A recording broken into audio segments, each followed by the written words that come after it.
Jaya Radha Madhava Kunja Bihari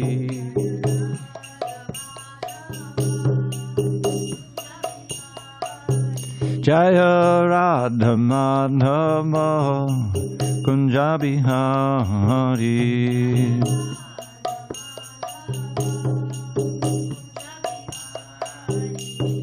Gopi Janavallabha Girivardhari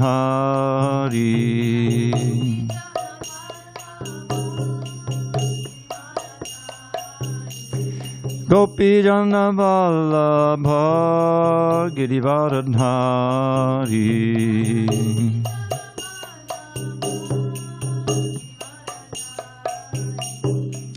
Yashodanandana Braja Janaranjana Yashodanandana Braja Janaranjana Yamuna Tira Vanachari Yamuna Tira Vanachari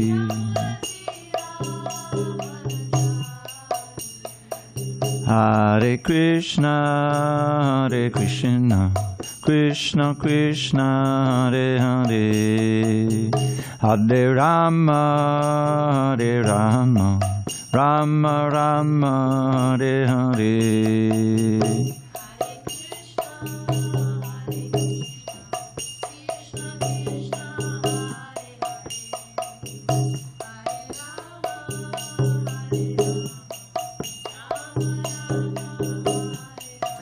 Hare Krishna, Hare Krishna, Krishna Krishna, Hare Hare, Hare Rama, Hare Rama, Rama Rama, Hare Hare.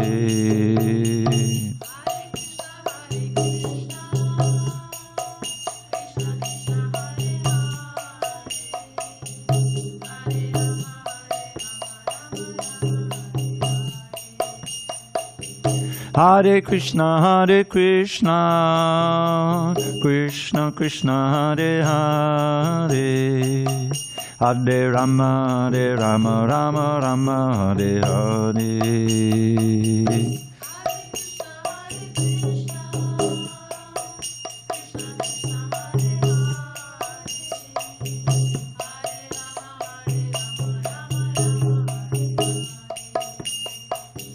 Jaya Radha Madhava Kunja Bihari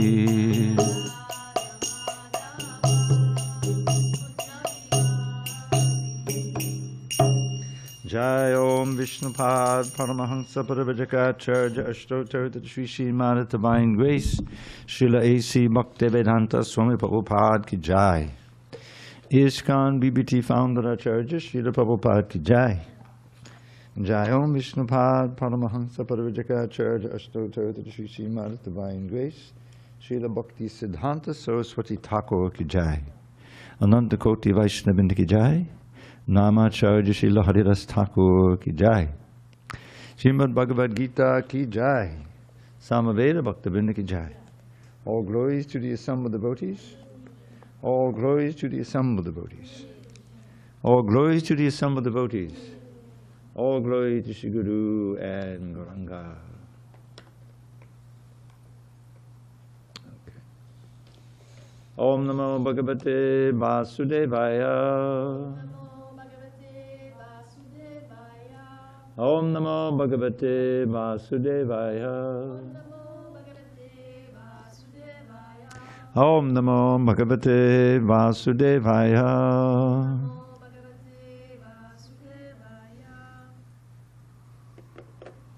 On this 30th day of December, Holy Ekadashi, we're reading Srimad Bhagavad Gita as it is, translation and commentary by His Divine Grace A.C. Bhaktivedanta Swami Prabhupada.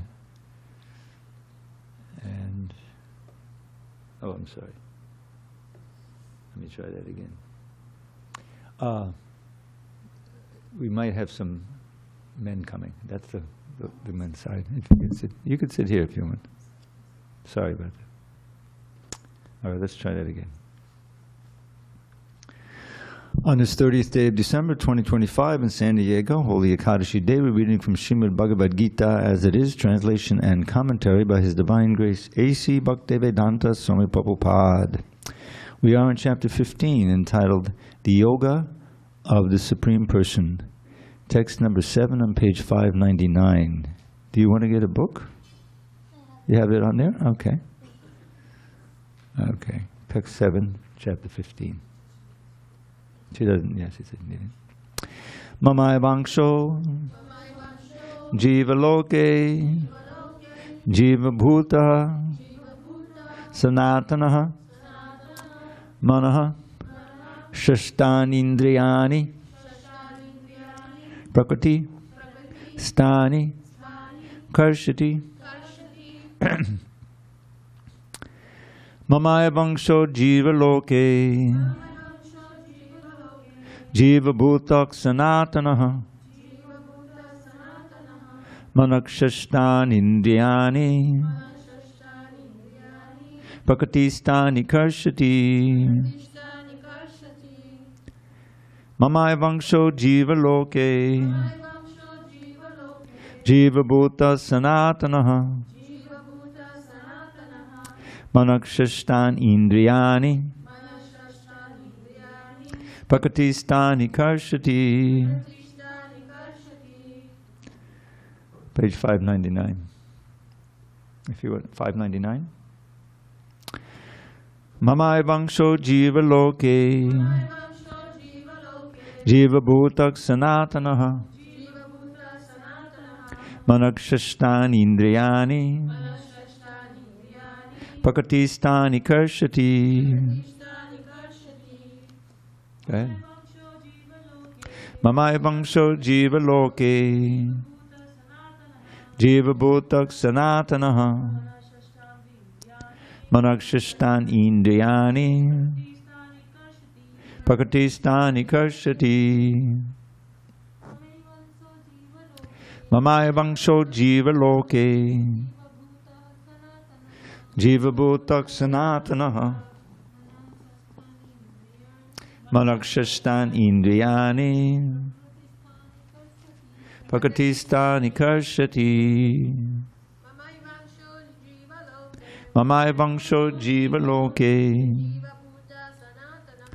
Jiva Bhutak Sanatanaha Manakshastan Indriyani Prakatistani Karshati.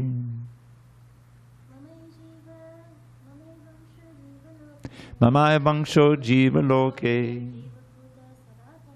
Jiva Bhutak Sanatanaha Manakshastan Indriyani Prakatistani Karshati. Mamaya Vangsho Jiva Loke Jiva Bhutak Sanatanaha Manakshastan Indriyani Prakatistani Karshati. Anyone online? Mamaya Vangsho Jiva Loke Jiva Bhutak Sanatanaha Manakshashtani Indriyani Prakatistani Karshati. I guess Bhakta Chad isn't with us today. Do you want to try? Please. Mamaya Vangsho Jiva Loke Jiva Bhuta Sanatanaha Manakshastan Indriyani Prakatistani Karshati. You look like you don't need a book. You want to try it? You don't know about it? Okay. All right. My eva, certainly angshaha, fragmental particle. Jiva loke, in the world of conditional life. Jiva bhutaha, the conditioned living entity. Sanatanaha, eternal. Manaha, with the mind. Shastani, the 6 indriyani, senses. Prakriti, in material nature. Sthani, situated. Karshati, is struggling hard. Translation. Krishna says to Arjuna, the living entities in this conditioned world are my eternal fragmental parts. Due to conditioned life, they are struggling very hard with the six senses, which include the mind. Purport. In this verse, the identity of the living being is clearly given. The living entity is the fragmental part and parcel of the Supreme Lord, eternally. It is not that he assumes individuality in his conditional life and in his liberated state becomes one with the Supreme Lord. He is eternally fragmented. It is clearly said, Sanatanaha. According to the Vedic version, the Supreme Lord manifests and expands himself in innumerable expansions, of which the primary expansions are called Vishnu Tattva, and the secondary expansions are called the living entities. In other words, the Vishnu Tattva is the personal expansion, and the living entities are the separated expansions. By his personal expansion, he is manifested in various forms like Lord Rama, Nrsingadev, Vishnumurti, and all the predominating deities in the Vaikuntha planets. The separated expansions, the living entities, are eternally servitors. The personal expansions of the Supreme Personality of Godhead, the individual identities of the Godhead, are always present. Similarly, the separated expansions of living entities have their identities. As fragmental parts and parcels of the Supreme Lord, the living entities also have fragmental portions of his qualities, of which independence is one. Every living entity, as an individual soul, has his personal individuality and a minute form of independence.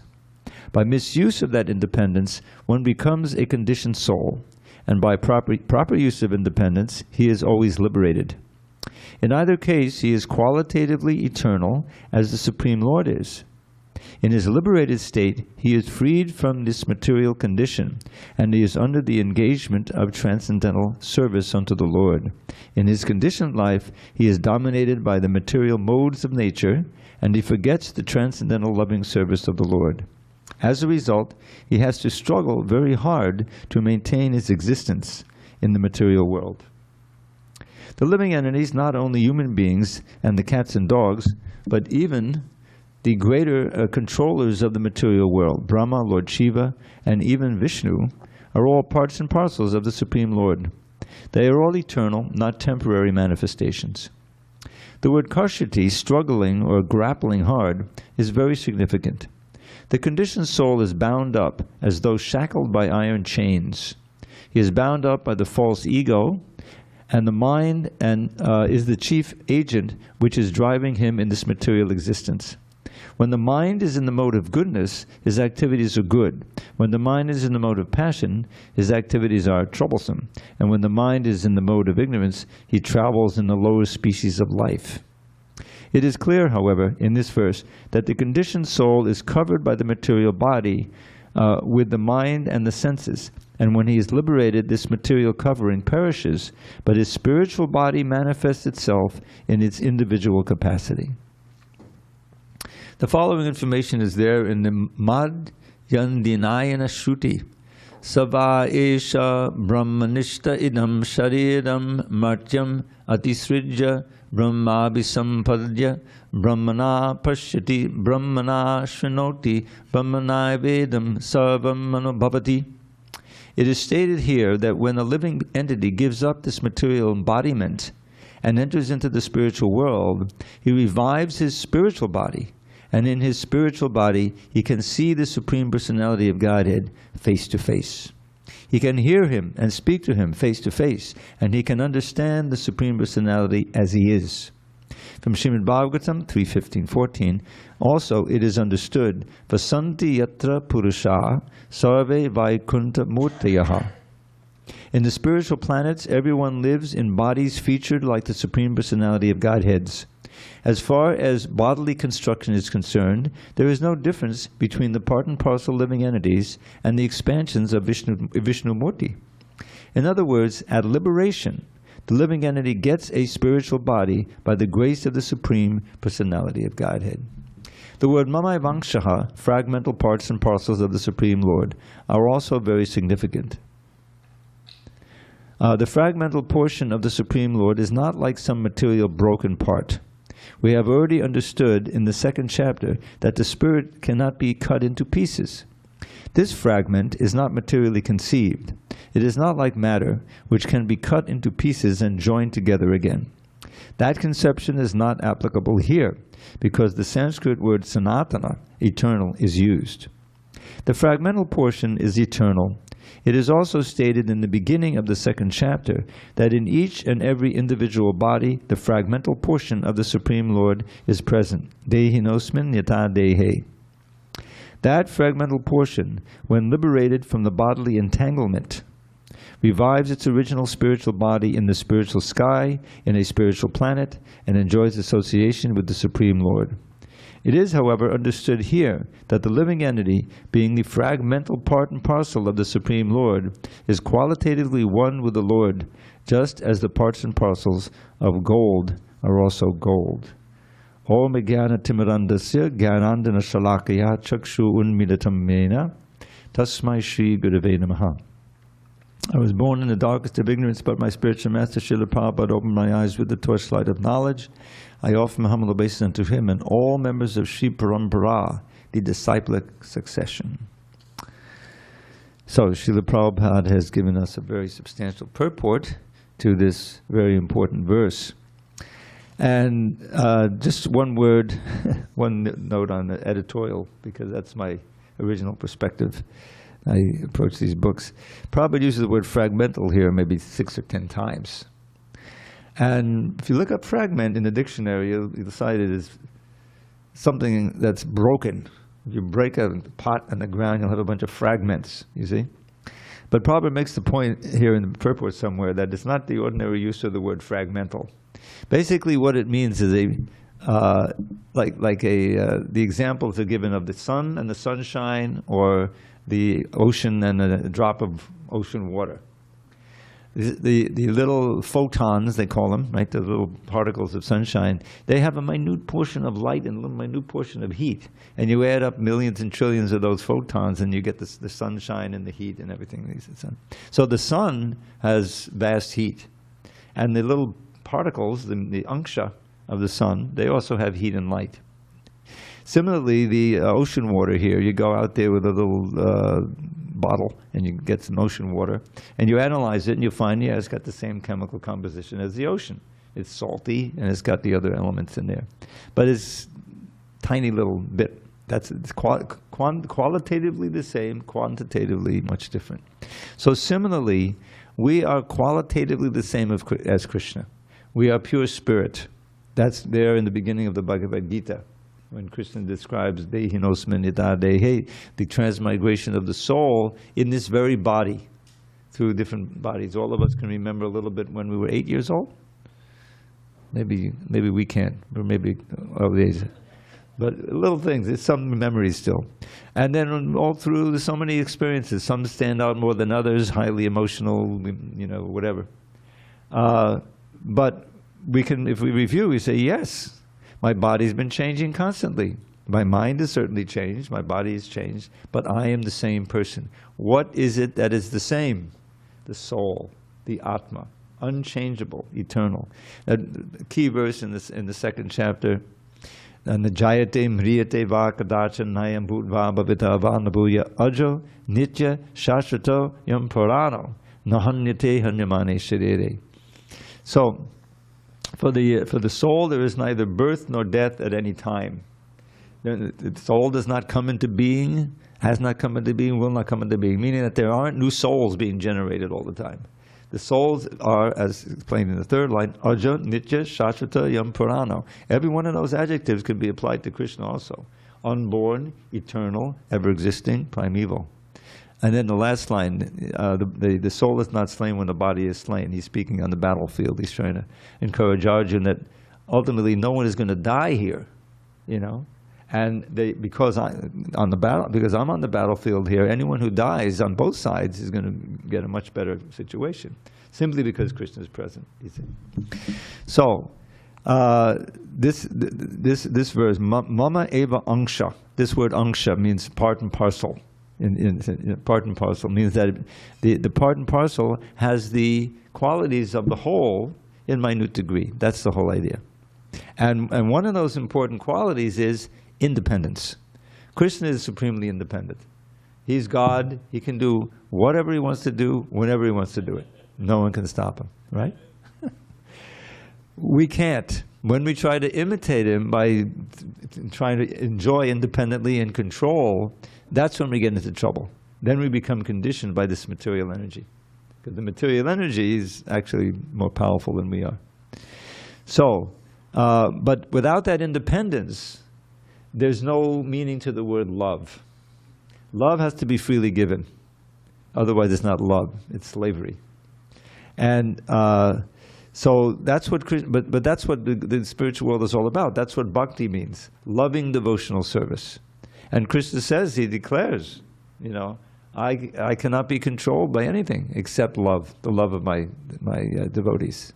And you read the pastimes of Krishna in Vrindavan, and so many times he relishes being controlled by his mother because it's done out of supreme love. That's what she's binding him with her love, the loving, that's in the song, right? So that's because that's pleasure to him, you see. It's not coercion. Slavery is just the opposite. It's suffering from the beginning to end because it's involuntary. So that's why, again, another editorial little perspective, the word servitude, which Prabhupada would often use to mean the service rasa, dasa rasa, servitude. But if you look up servitude in the dictionary, you'll find slavery.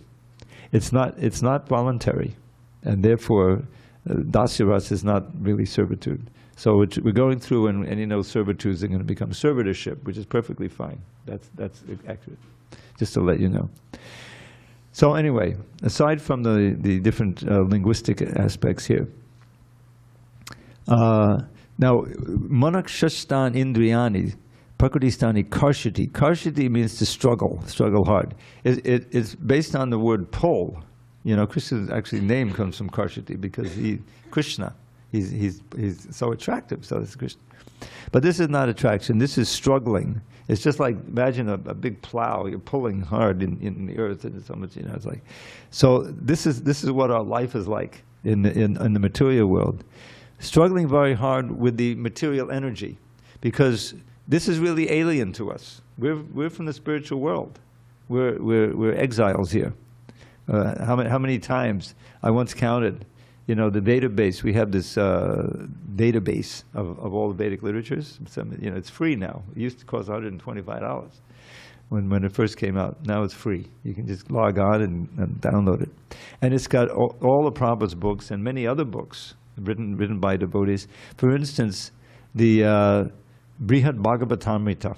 Brihad Bhagavatamrita is a very important book written by Sanatana Goswami. I think it was the first of the Goswami's books to be written. And it has two parts, I think. And the first part is who has really gotten the mercy of Krishna, and it's a struggle with that. And my old friend Gopi Purananath Babu translated it, and it was edited very beautifully by Jayadvaita Maharaj. So that's there in the database.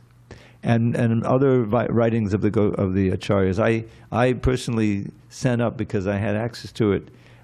We just discussed, I have a Zoom call every Tuesday evening with some of my old friends from Columbus. We do shlokas, and then I read some of my poems and everything. And so one of the books that I did put is Rupa Goswami's Padyavali. Padyavali simply means a series of verses, but it's his own favorite verses, Rupa Goswami's own favorite verses. There's a few there by him, but most are by others. Many are anonymous, because many of the devotees are so humble, they don't even sign, you don't know who wrote it.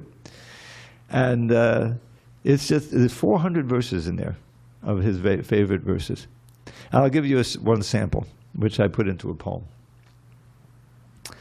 Aho bir nakale vaduyate sudha sudhara modalam pade pade dine dine chandana chandra shitalam yasho yashoda tanayasagiyate.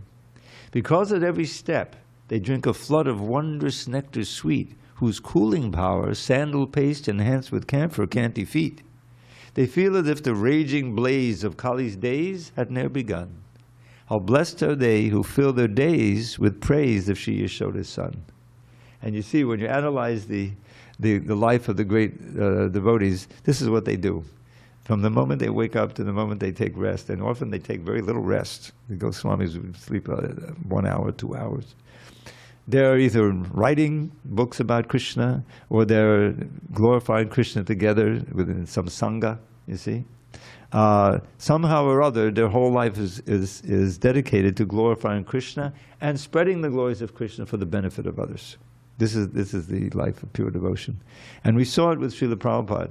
Even in his elder days, flying all over. I heard just recently that he told some of his intimate associates who were with him just before he departed, that the constant travel, if you imagine, he came to America at age 70, or age 69 actually, but not in the best of health. He had 2 heart attacks, and he knew if he had a third one, he would pass away.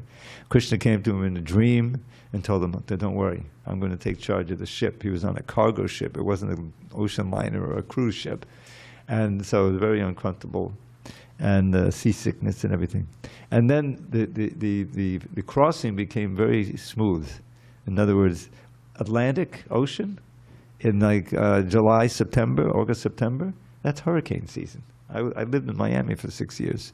I know what it's like to be in Atlantic.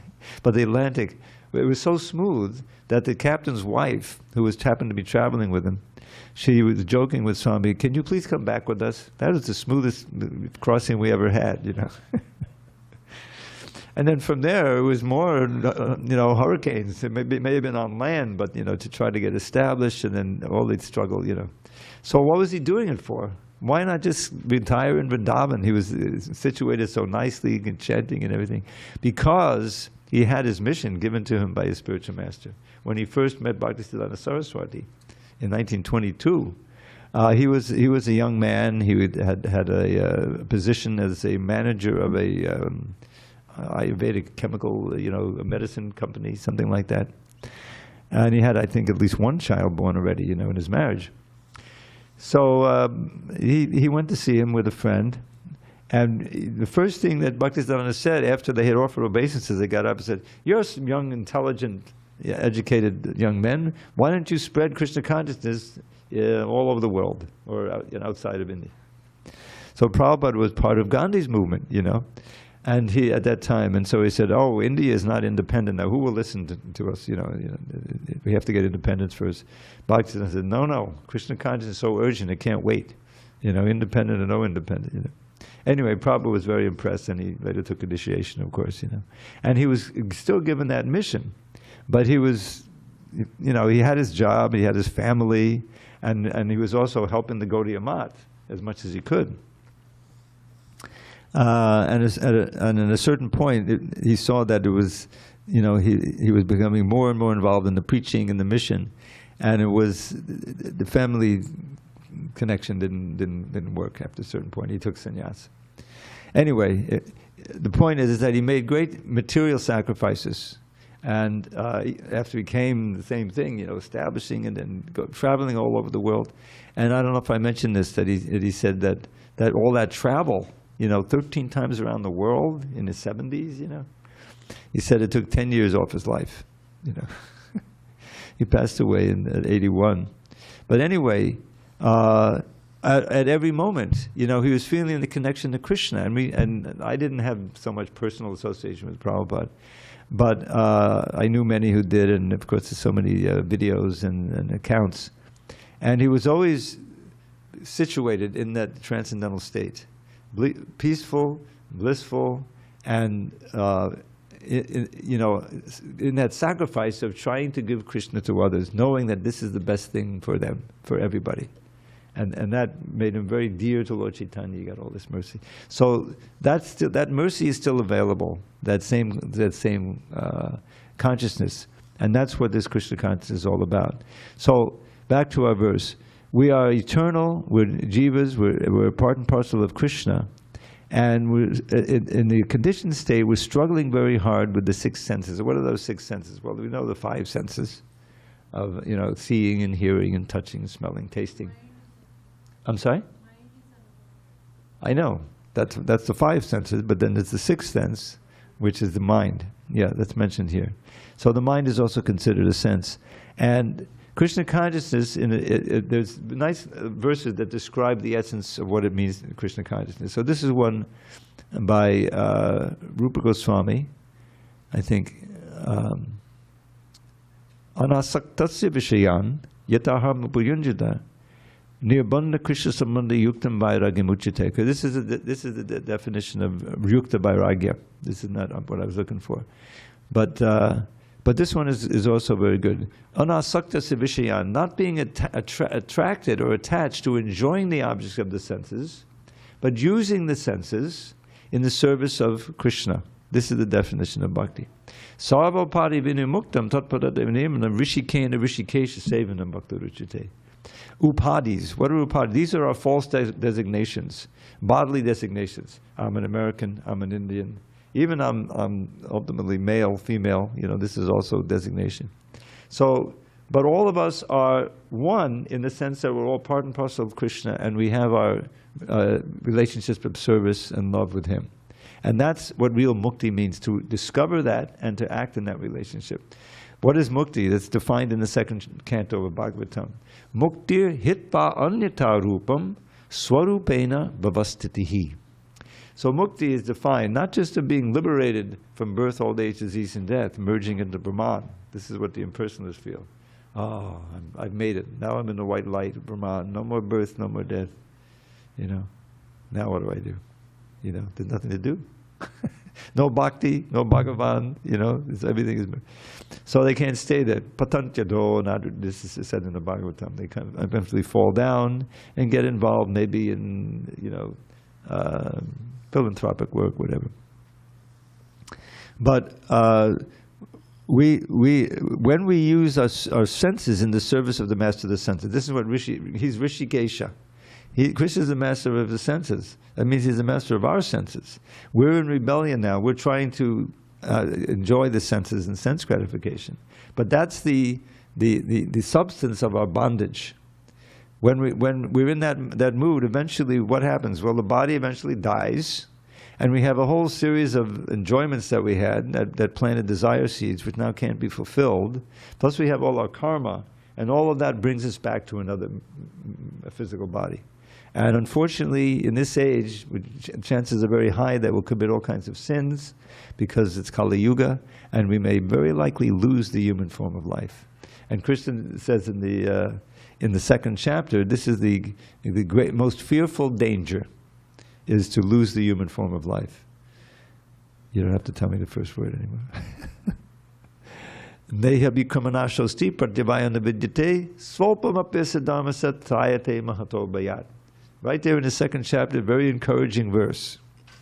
In this activity, this krama activity, neha iha abhikrama. This iha means in Krishna consciousness. Nashosti, there's no destruction. In other words, whatever you do, you got it permanently.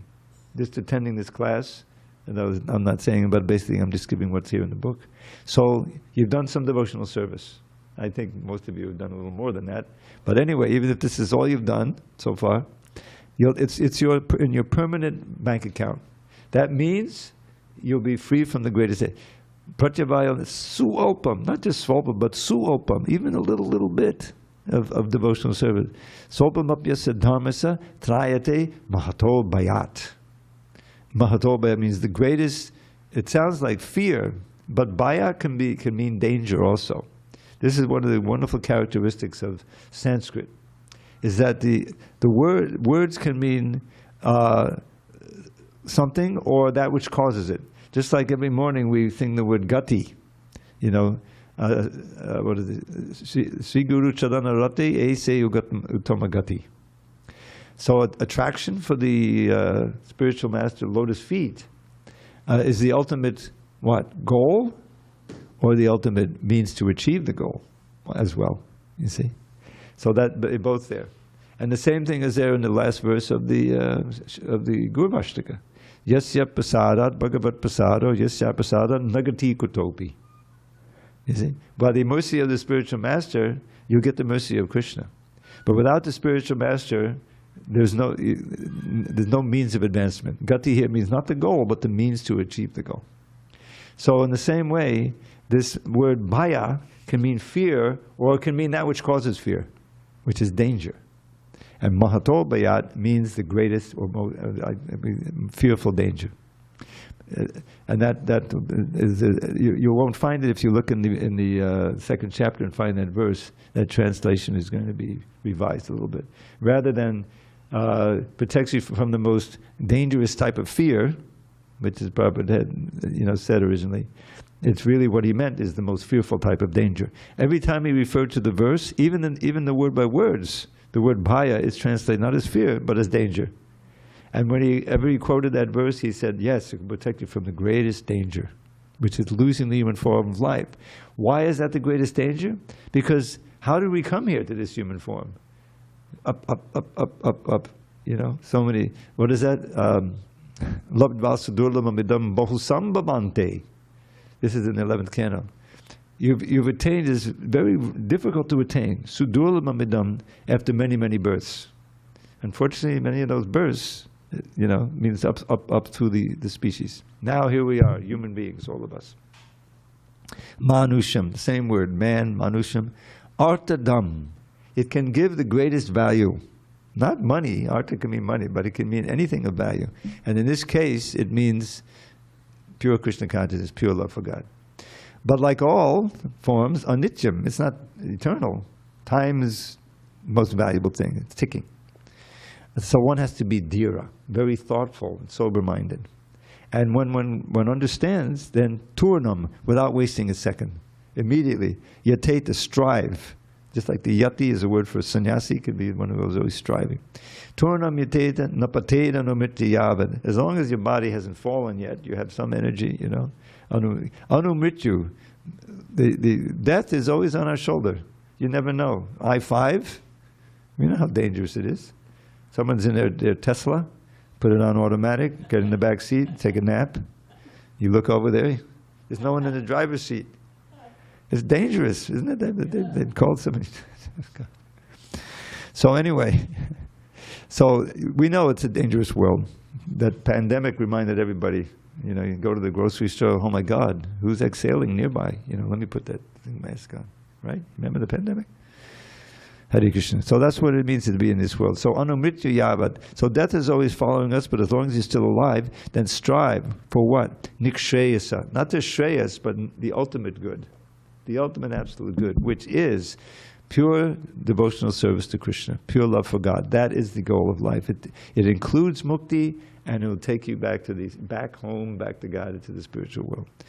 Vishaya, and because then he ends the verse with Vishaya Kalasarvatak said, after all, in all these other births you had, you enjoyed all varieties of sense gratification, right? Where's it gotten you? Another birth in the human body, the old age, disease, and death. So give up this pursuit of temporary, fleeting pleasures of the senses, which is, according to the fifth chapter, I won't quote the verse, I'll just give you the English.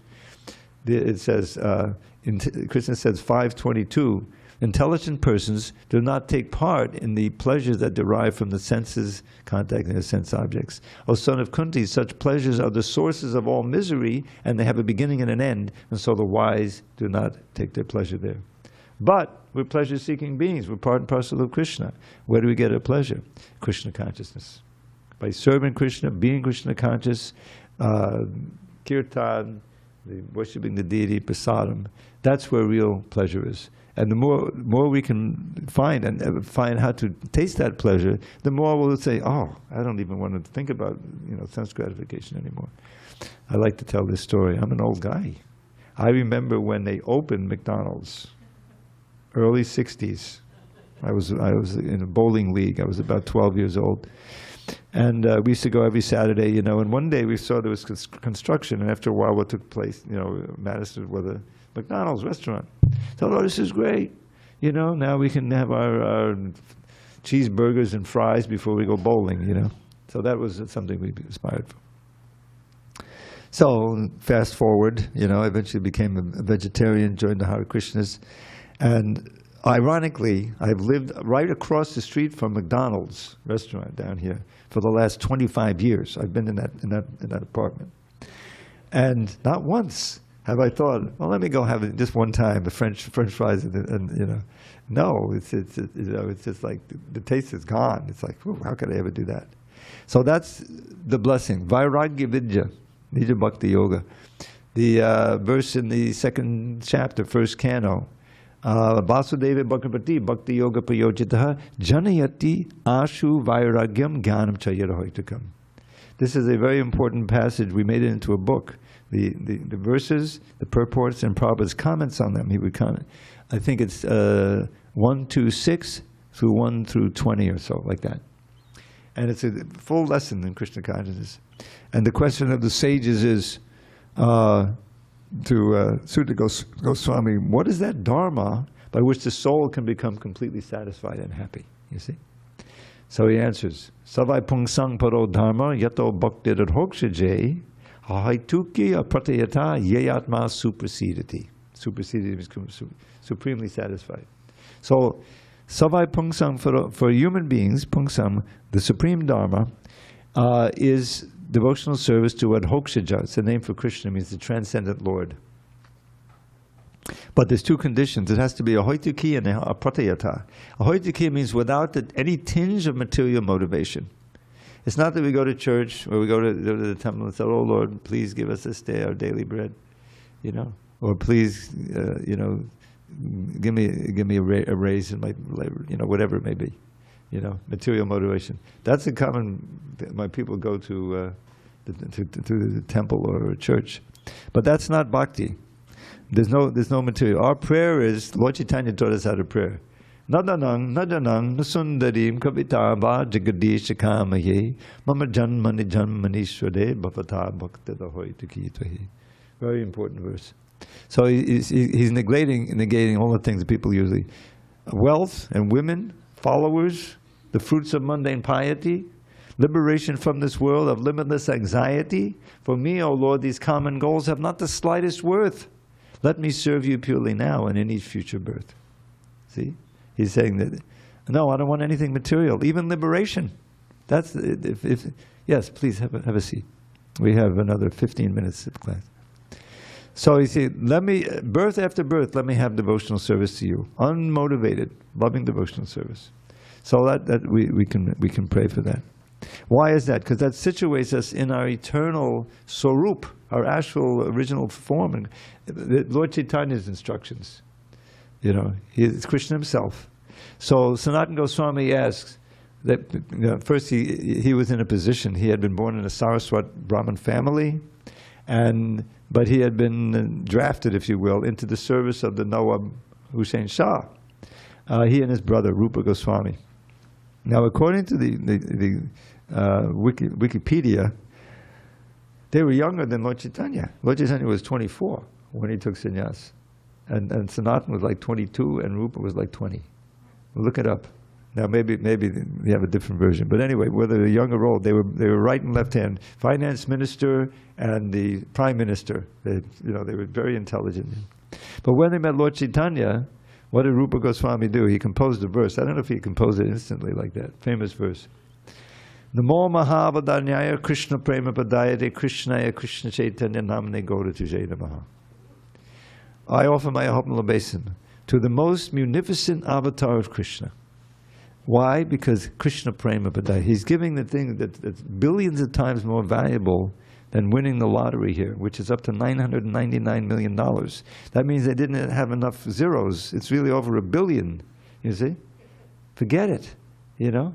We don't want to, we don't, much more valuable to win the lottery, you know, to get the association of a pure devotee and get the seed of bhakti and begin your path out of this material world. So they renounced their position. Sanatana Goswami was arrested because he was so important, and he had to bribe his way out and meet them. So he met Lord Chaitanya in Varanasi, and for at least a month, if not more, I think it was a month, at least a month, he got instructions from Lord Chaitanya, and that is the most extensive instructions we find in the Chaitanya Charitamrita. So Sanatana Goswami gave us the perfect example of how to approach the spiritual master. You see, first of all, he very humbly puts a straw in his teeth, offer obeisance. Says, people call me very learned, but I don't even know who I am. I think, forget the Bengali. Who am I? Why am I suffering the threefold miseries? People suffer miseries, but they don't, like this categorization. Threefold miseries. So the first fold is our own body and mind.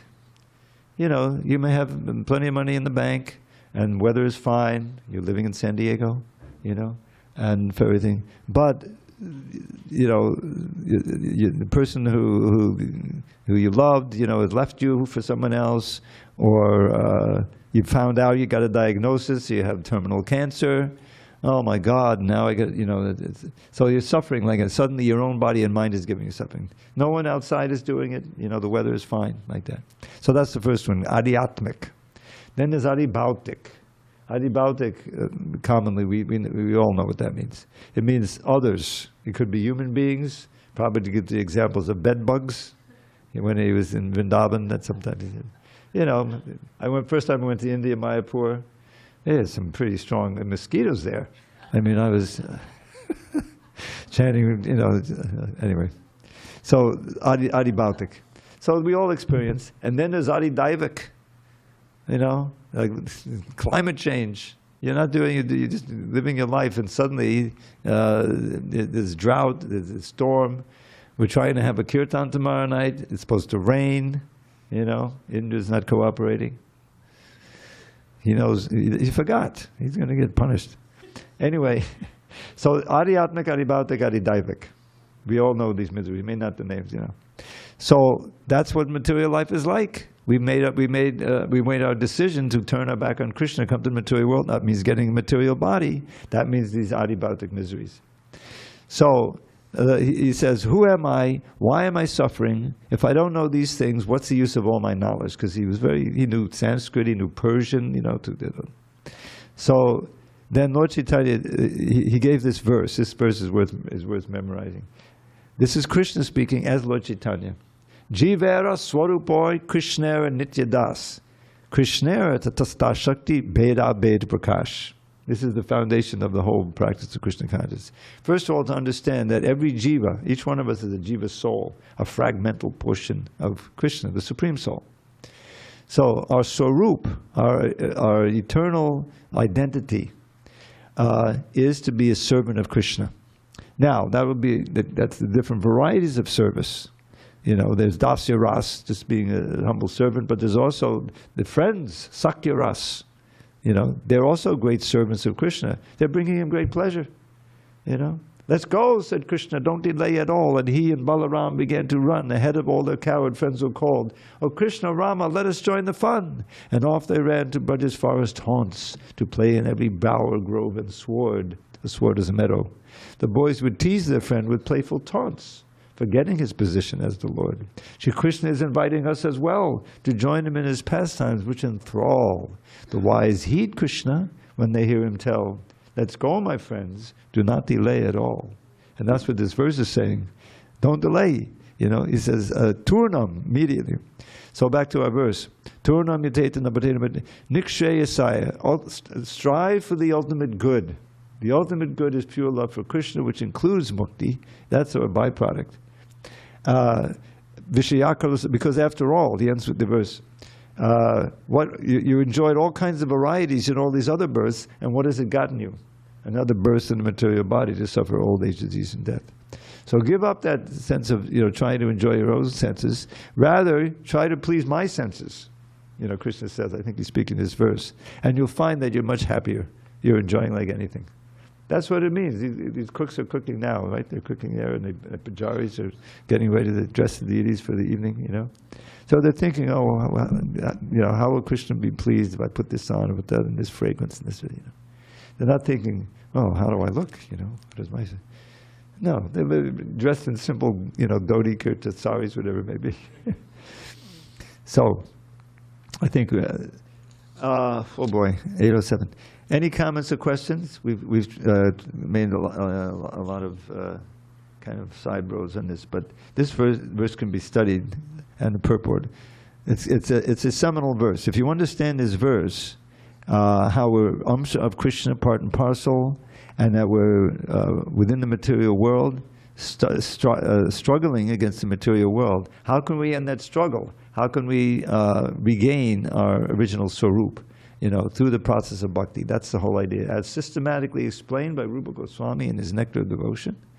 Srila Prabhupada, you know, laboriously translated as gave us that, and we can begin by chanting that mantra very nicely every day.